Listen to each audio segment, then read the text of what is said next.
And, in the beginning, he was pulling influences from, early Stones, The Doors, plus, trying to make this all come through his own vision, His own vision of the blues. Right, of the blues. And now if you listen to it, or if you heard some of the really old stuff that is available, it's definitely not bluesy. It's wild and crazy. There's a recording from something from the old Grandy Ballroom. It's always listed as Psychedelic Stooges, but it's right in that time, right? Wait.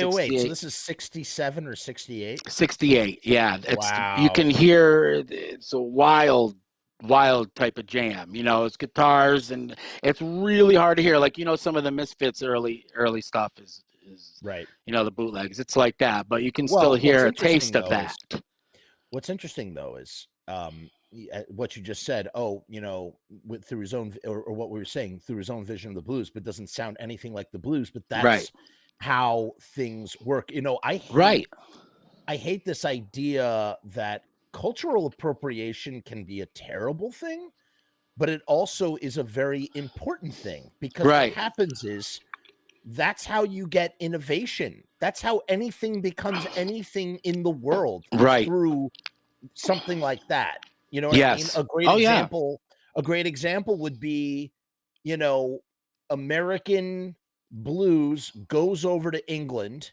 Right. The English guys start rock and roll bands. They come back over to America with their blues-based rock and roll that came from America in the first place. That's the whole appropriation. Right. And that happened with Ron and Dave Alexander. They both went over to quit high school. Right. They went over to England to see the Beatles. Right. They went over there to see the Beatles. Liverpool. Exactly. Just to be in the place. To be in the place. They were huge Beatle fans. Oh, and they were so naive. They thought they were just going to run into the Beatles and start on the street someplace. They sold their car. I believe they sold their car. Yeah. Sold his car. He was the only one that had a car.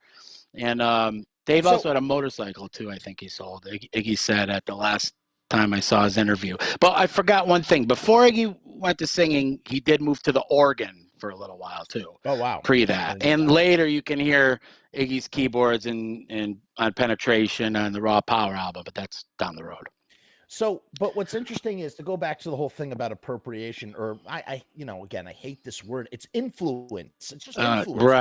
Right. This idea of like you're influenced by this kind of music, and it goes through you, and then suddenly it comes out the other end, something completely different, and that is a beautiful thing. A great example, to use the Misfits as an example.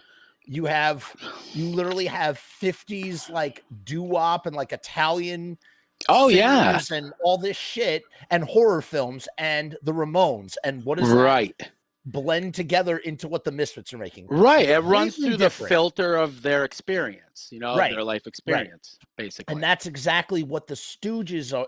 That's what like the Stooges are, man. Oh, totally is. They're what we're talking about. Old like movies, and the Three Stooges themselves, even. I mean, they took and Ron spent a lot of time with Larry at the end. Oh yeah, in the nursing home, in the nursing home.